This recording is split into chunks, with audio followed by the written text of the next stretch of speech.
Salam sejahtera buat kita semua. Assalamualaikum, Bapak Ibu yang saya hormati. Di kesempatan ini, kembali admin berbagi sebuah informasi terkait PPPK part-time jadi pengganti honorer, jam kerja dan gaji di bawah PPPK full-time.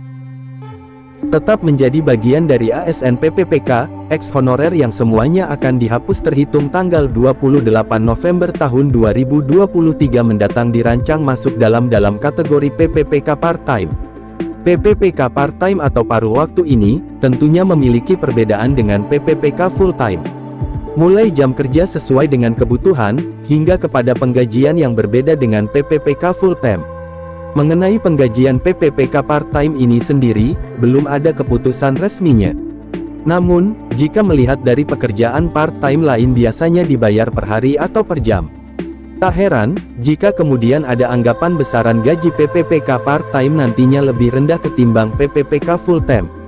Diketahui, sesuai dengan Undang-Undang Nomor 5 Tahun 2014 tentang ASN yang diperkuat dengan Pasal 99 PP Nomor 48 Tahun 2018, telah membuat honorer mesti ditiadakan.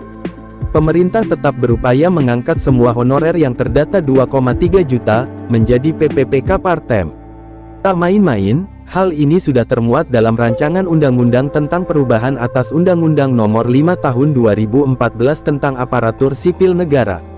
Dari semula hanya terdiri dari pegawai negeri sipil dan pegawai pemerintah dengan perjanjian kerja, nantinya akan ada tambahan PPPK paruh waktu.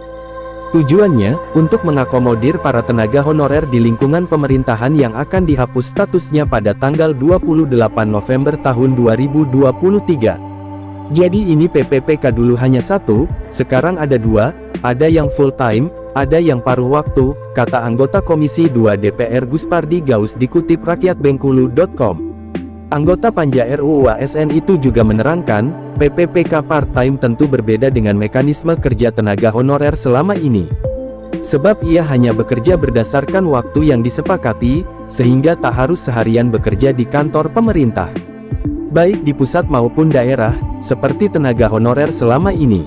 Karena dari sisi jam kerja lebih fleksibel, maka penggajinya juga berbeda, karena akan disesuaikan dengan jam kerjanya.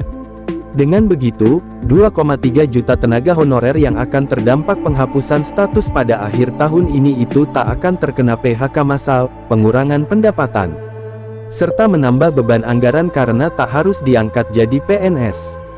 Ini menurut Guspardi juga sudah sesuai dengan keputusan Menteri Pendayagunaan Aparatur Negara dan Reformasi Birokrasi Abdullah Azwar Anas yang berjanji akan menyelesaikan status honorer tanpa ada pembengkakan anggaran, PHK massal, dan penurunan pendapatan.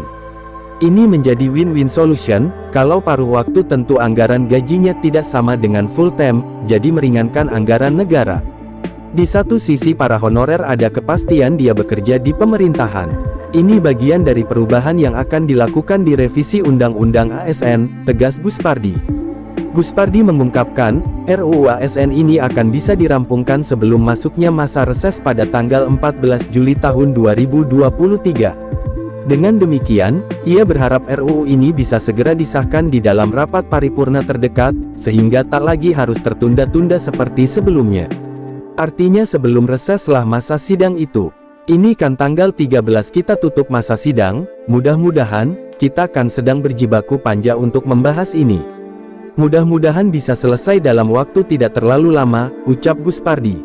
Diketahui, Undang-Undang Nomor 5 Tahun 2014 tentang ASN yang diperkuat dengan Pasal 99 PP Nomor 48 Tahun 2018 memang telah membuat para honorer resah. Sebab, sesuai aturan di atas, pegawai non-ASN atau non-PPPK alias para honorer paling lambat bisa diperkenankan hingga tanggal 28 November tahun 2023 baik di daerah maupun pusat. Dalam menyelesaikan persoalan honorer ini sendiri, Menteri Pan-RB sebelumnya telah melayangkan 4 prinsip penanganan, yakni: pertama, menghindari PHK massal, namun, tetap dalam koridor Undang-Undang ASN. Kedua, tidak ada tambahan beban fiskal yang signifikan bagi pemerintah. Ketiga, menghindari penurunan pendapatan yang diterima oleh tenaga non-ASN saat ini. Keempat yaitu sesuai dengan regulasi yang berlaku. Itulah informasi seputar PPPK Part-Time, yang dirancang sebagai solusi penyelesaian honorer 2023 ini. Demikian sekilas informasi singkat yang dapat admin bagikan. Semoga bermanfaat buat Bapak dan Ibu semua. Sampai jumpa.